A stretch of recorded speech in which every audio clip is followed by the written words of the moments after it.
I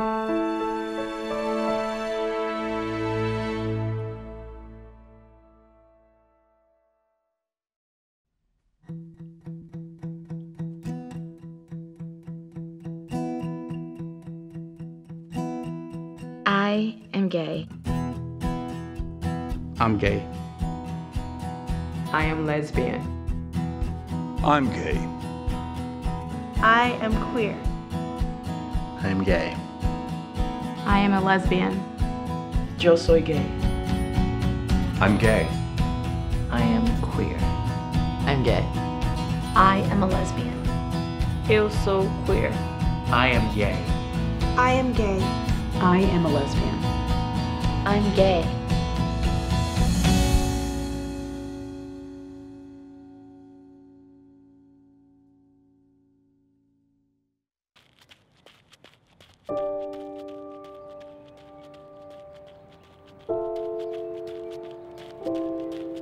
I love to run. I feel the most at peace with myself and my life when I'm running. This great synchronicity between mind and body. I reflect and plan and thank the universe for my wonderful life.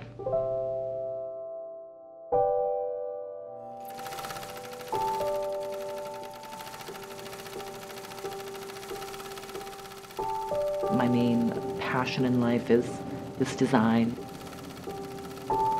I love clothing, I love accessories, I love creation of things, recycling the old clothes, new clothes, repurposing things. I feel nothing has to be discarded or thrown away. I feel like, how are we going, as humans, going to sustain ourselves if we can't even, if we're just throwing things away so much? So I guess that's a little bit of my raison d'etre, is to design a better future, one stitch at a time. I'm always looking for something new, something interesting to inspire me, whether it be architecture, whether it be a nature scene, whether it be papers, anything. I really think that anything artistic really drives me. I like swimming a lot. I like the repetitive motion. I like how uniquely alone you can be when you're swimming, because it really filters out all of the sounds, all of the otherness. It really is just you and the water and your strokes. It's a unique form of concentration. That's why I love it so much. And I love the way it makes your body feel like so stretched out and relaxed. I have always been an anchor and obviously get involved with reporting as well. So it's something that I still enjoy to this day.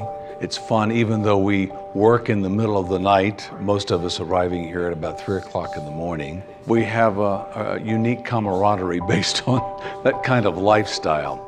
And so it's a lot of fun. You wouldn't be in the business unless you enjoyed the process of bringing news and information to people. On a morning program, you feel that even more in terms of being important in people's lives, because they're waking up, they're trying to find out what went on overnight, what's coming up today, what's the weather, and so forth and so on. So it's a very fulfilling kind of experience. As a result, you have relationships with hundreds of thousands of viewers who, in my case, I've known for decades.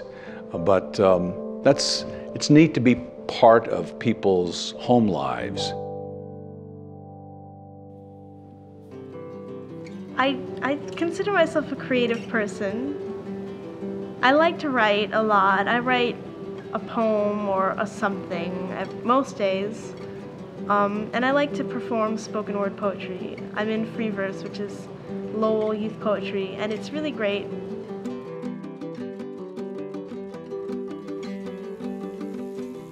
When I am by myself, I can think of my whole body. I can think of my life, the way I go through my life, the way I am educating my child, and the way I am behaving to other people. And I get to appreciate, being healthy. I get to appreciate having a body that can move freely, and how fortunate I am of being able to do that.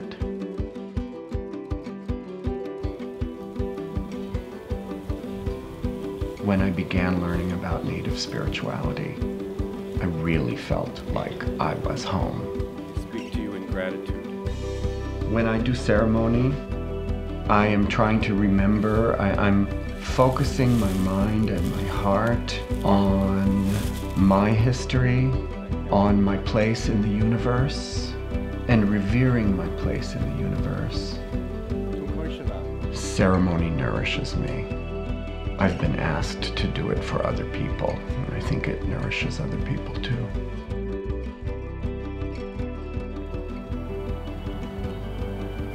I absolutely adore color guard. I've done it for 2 years. It's become a big part of my life. And I also enjoy drawing in my spare time and listening to music. It's just the emotion you get when you hear the songs, when you know the work. You feel the emotion in the music. I'm actually part of a costuming group, and we raise money for charity dressed up as Star Wars characters. We are actually called the 501st Legion, and our standards for our costumes are their movie quality. I was conflicted with an event that the 501st participates with every year. It's the Boston St. Patrick's Day Parade in South Boston. Unfortunately, they do not share the same views as members of the gay community. And by me marching in this parade as a Star Wars character, but not as myself as an openly gay man, I would feel unwelcomed. Being gay doesn't define me. It's just something else. It's like being Chilean, it's like being a woman, being a minority. All those things don't make me who I am. They don't express the entirety of me as a person. I don't feel like that I'm a gay man. I don't feel like I'm a lesbian. I don't feel like I'm transgendered either. I guess queer would be the most accurate word. I don't think there's really like a solid label that really I can just stamp on my forehead. When people ask me to put a label on myself, I feel kind of like if I come up with something, I don't feel genuine about it. The whole thing about labels, I thought that was really cliche, but now I'm more with it. I can see that perspective better, and that's sort of how I feel. But I had trouble saying that I was gay because I had very meaningful relationships with men, and I felt that in a way I was denouncing those experiences. I think it's hard for me because I look gay. I play it's hard for me to go out and get jobs sometimes because I can feel the tension in the air. I walk into a room and it's just tension, like sexual harassment case walking through the door. I don't like being, the lesbian, or, do you know Nicole? Oh yeah, the lesbian or the dyke. I don't like that part of it. It doesn't necessarily tell you who I am. I mean, I don't think of it often just because it's a part of me. You don't think about breathing that often. You don't think about, is my heart beating? It's just a part of you. Whenever I think back, I think that I used to be a lot happier, but I'm not sure if I was happier because I didn't know this part of myself and because I didn't know that people could be so hateful. I remember playing games where we had to have characters and I would be the boyfriend. I remember always wanting to hold a girl's hand. I remember that, but never trying it. Around 4th grade, I one day had thought one of my friends who was a girl was cute, so I thought it was completely wrong of me to think that way, and I forced it on myself to not think about that kind of stuff for a long time. It's trying to discover who you are when you know you already look different, you look at people different, but you can't make sense of what it is because you have nothing that is either acceptable or anything that is modeled for you. I felt very alone, depressed, borderline suicidal. I felt no one accepted me for who I was, and it was very hard until I did come out. After I realized I was gay, I would not like the idea. I thought that it was just a phase in my life. It was something that was going to be gone when I turned 12, but it didn't happen. So I gave it more time. I said, well, probably when I'm like legal age, I'm going to be 18. So then, it's when it's going to happen. That's going to go away. But it happened that it didn't. Well, I didn't realize it from night to day. I didn't just wake up.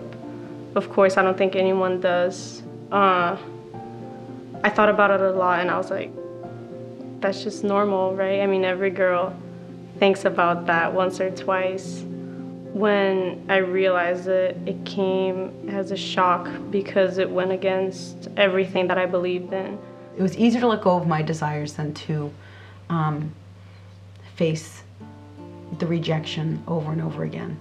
I guess after I finally realized that I was a little different than everyone else, I wanted to be open. I felt like keeping this from the world was killing me. I was dying. I wanted to just let it out. I've seen all these coming out stories that just didn't end up well, so I really didn't want that relationship with my mother to be tarnished because of who I was.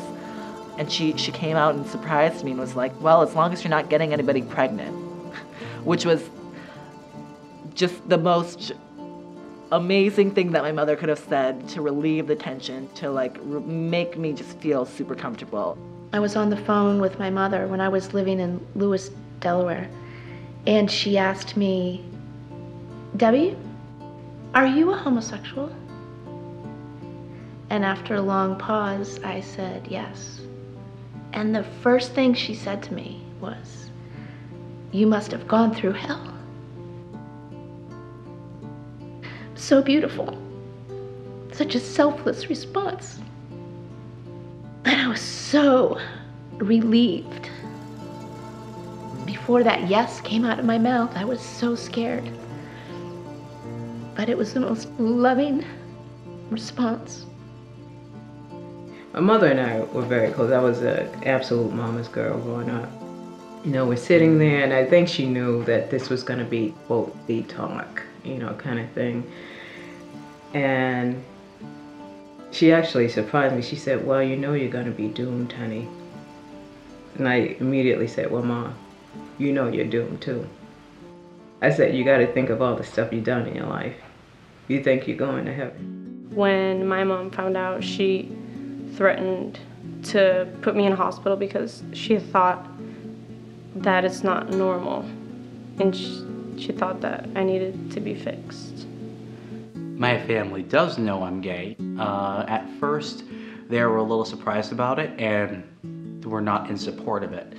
But as months and years have gone by, they finally come to terms with it. I actually have been in a relationship for 6 years now. My mother loves my partner. My father, on the other hand, still is a little off-put by it. He knows that my partner is a part of me and he makes me happy. I think I was 11 and I was just like, oh, okay, huh. And then I forgot. I literally forgot for 2 years. And then the winter of 8th grade, I was like, oh my God, I'm gay or something. Wow. And I was really nervous for a month. And I was like, you can't tell a soul. And then I did. And it wasn't that bad. And then I told my parents, and it really still wasn't that bad. And then, like, everyone in school knew, and I was just, like, the biggest gay, and it was actually pretty sweet.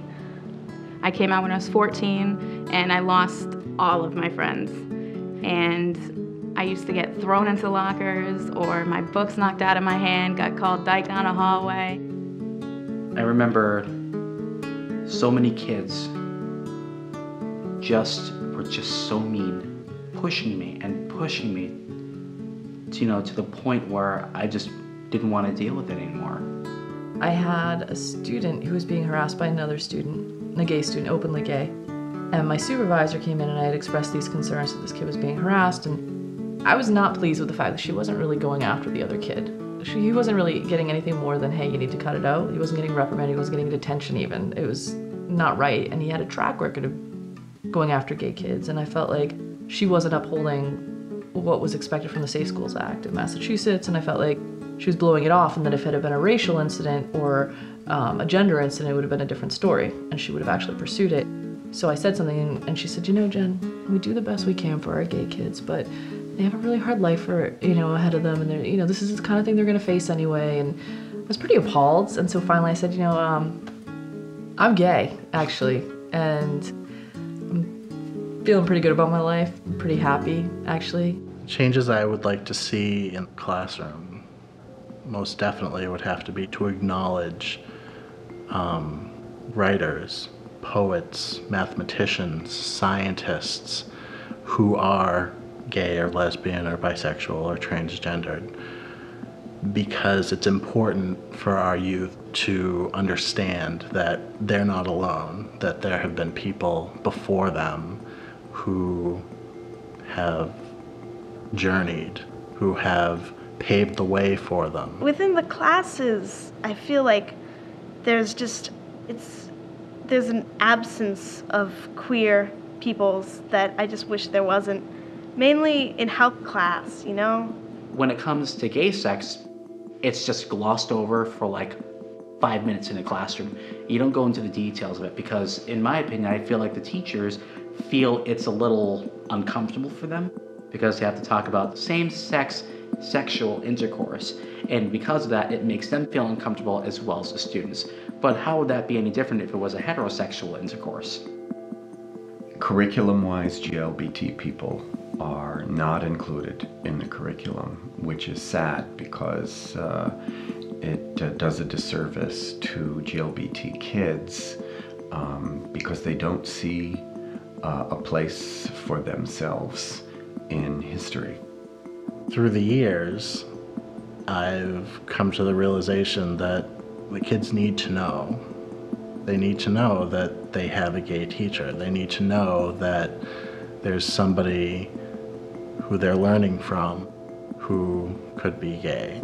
Coming out to my students was the most liberating moment I've had. And the only reason why I came out to my students is because I noticed that one of my students really needed me too. So I did, and it was really, really hard. It was really hard. It was very scary. Our wedding was really awesome. It was fun. It was really fun. Our first wedding, we got married twice. It's true. Our first wedding was in Lowell City Hall because that's where we did it legally, and then we had our wedding in South Carolina. To be in the South and to be able to go to a wedding of two women whose both families were there and supportive of it. It was major. Yeah. It was major. So we decided we'd have the ceremony, and we started thinking about the possibilities of where we would be married, and we came up with the State House in Boston. And by total coincidence, January the 3rd, our anniversary, was the last day for Governor Mitt Romney, who had vehemently opposed gay marriage. So there was a little irony there that here we are on the State House lawn being married, and the governor is exiting out the front door of the building. And even though several states now do have same-sex marriage, it means nothing for federal law. While opposite-sex couples can marry one another into citizenship. Same-sex couples cannot yet do that. And I remember colleagues being so jealous that I was often traveling to Paris. And the irony was that I was furious that I was traveling to Paris because of my country's antiquated law. We had to be separated. Eventually, the strain of that long-distance relationship devoured the relationship. We called it movie love because it was exactly how you would watch a movie and say, oh, that doesn't happen. It does happen. It may not happen to everybody in their life, but it does happen. I made her sit, and then I got down on one knee, and I said, I'm gonna love you forever, and I want to spend the rest of my life with you, and will you marry me? And she just started crying, didn't say anything. And I said, would you look at the damn ring? And I said, it's 2 carats, it's 2 carats. And I was like yelling at her, and she's just hysterically crying, and it was the best night of my life, probably. When she passed away, they wanted me to be the last in there to say goodbye because she still had the ring on that I bought her, and I buried her with it, but I wanted it off so I could put it on her at the funeral. When I went in there, the nurse was already in there taking off the ring, and I asked if I could have some time, and she's wanted to just take the ring off, and it took her a good 25 minutes to pry that ring off while I'm trying to say goodbye to my fiance. I didn't even get to have a proper goodbye to her, even though I spent every second with her and I was there until she took her last breath. I didn't get to say goodbye. It's not as easy to raise a family being a lesbian, in the sense that the children had to be adopted, not by myself, but by their other mother. It's a court date, it's a lot of money. It's a legal document that needs to be kept around to ensure that people understand that the children really do have two moms. It was a 1.5 years of trying and pain and crying and miscarriage and chemical pregnancy, like 11 tries and craziness, and totally worth it. Because now we have twins coming. And so now we're 14 weeks in with the exact same donor as Addison, which we never thought was gonna happen. I think Addison is probably one of the happiest kids I've ever met. And I don't know, she's in a really happy home where she's really, really loved, and she's 2 parents and life is good. Since I have my child, I have a lot of doubts. If it's okay or not, if I'm gonna do something wrong to him, or if I'm gonna damage him because of that. But on the other hand, I think it's fine. I look at him and I see that he's growing good and that he's developing okay. I think that my children are reticent about the fact that they have 2 mothers. And I think that they disclose that information in a manner that they think is private. And I wish that they didn't have to feel like it was such a private thing. You're in the midst of a conversation with someone, and it's only appropriate that you acknowledge, your girlfriend, or your partner, or your ex-wife. But there's this hesitancy to just engage in a normal conversation because you know that when you do, it's going to infer the topic of your sexuality. You know, a lesbian household, it's not like we have special stuff on the walls. And, once you get behind the doors and it's like you have extra lesbian stuff going on, it's just everyday, mundane stuff, honestly. For those who are opposing gay rights, gay marriage, you're missing out. The world is evolving around you and you're refusing to change. It doesn't make sense to oppose the rights of others when they have no effect on you. And it's kind of selfish to cause people such great suffering and oppression because of your beliefs when they don't really affect you at all. You certainly should feel the liberty to say, well, I'm with a partner, I'm with a male. The most negative experience was my first year teaching. There was a girl who was clearly gay, not out to herself, not out to anybody. And she spent an inordinate amount of time with me after school.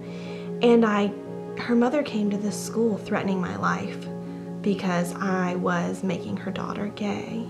I think that the most negative thing about being open about your sexuality is just the not knowing what people really think, not knowing exactly how you're being discriminated against. My fear was based on all of the stereotypes that I had learned as a kid. And the biggest one, I think, particularly being an educator and working with children, was the stereotype that gay men are child molesters. But there is this hang-up that still exists in a few pockets that there is some potential problem. And it's because people confuse those two things. They confuse homosexuality with pedophilia. And as we all know, or most of us know, those two things are not the same.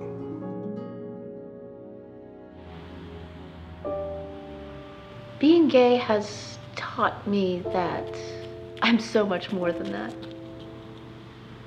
Of course, it's important, but there's so much more to me than that. I've learned that I can be strong, and I think the biggest test in my life have been in a gay situation, and I have to be in control. The world is not so accepting. The world is only willing to do whatever accommodates to them. I think the world needs to open up a little bit more and realize that we have a lot more problems than someone being gay. I've had people ask me, well, what's the point of talking about the fact that you're gay? I really don't need to know about your lifestyle in your bedroom. And my answer has always been, well, it's really not about my lifestyle in my bedroom. It's the fact that I have a partner who is male, and it's important that I be able to talk about that as much as you talk about your relationship with your wife or your husband as a heterosexual. So many people I hear at my school going, oh, why does that kid have to go up to me and say, I'm gay? It is important, even if it is uncomfortable, because it's not something that we can see. You know, if you go to a classroom, you can see every single color, every single race. You know, if you're in a class and some kid just says, oh, look at that fag, and they don't know that a kid in that class is gay and hurts himself, I think it's important to let people know to be sensitive about that, because a lot of people don't think that it's an important issue. I think it's crucial that we be open in our world. It's crucial for us, and it's crucial for the other human beings around us. My greatest hope would be that one day we don't need a movement. That one day people are just simply gays, you know, lesbian, queer, whatever you want to call yourself, that it simply is, and people can just be. My greatest hope for the gay rights movement is that it goes down in the history books as one of the most empowering moments in the history of our country. It feels uneven. We are treated as second-class citizens, although we pay taxes, and that's not fair. I mean, it wasn't long ago where a black person couldn't marry a white person. And we've switched that, we've changed that, and the laws should reflect the need of the citizens.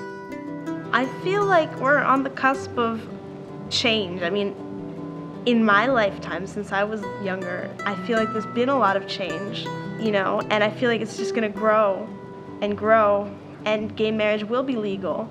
In the future, we're not talking about gay marriage. We're just talking about marriage. In the future, we're not talking about gay parents, we're just talking about parents. Nobody should have to compartmentalize a core aspect of their identity. I mean, if you are an LGBT person struggling with your identity, then, I mean, when you're ready, when you feel ready, even if you feel very vulnerable, tell someone, you know, make your voice heard. People will react more kindly than you might think. You're not alone. No matter what, somebody out there has gone through at least part of your story in some way at some point in their life. And they're out there to help you, but they're not going to help you if you don't reach out for it. I want people to, every day, whenever you feel bad about yourself, to look at yourself in the mirror and think that you need to love you for who you are, because you're it and you can do whatever you want with your life. So take that opportunity. Go and say yes to things, because that will change your life. Say yes, try new things, and love people, because as soon as you start loving as many people as you can, they will love you back. And when you get that response, you will feel the power of being who you are and loving who you are.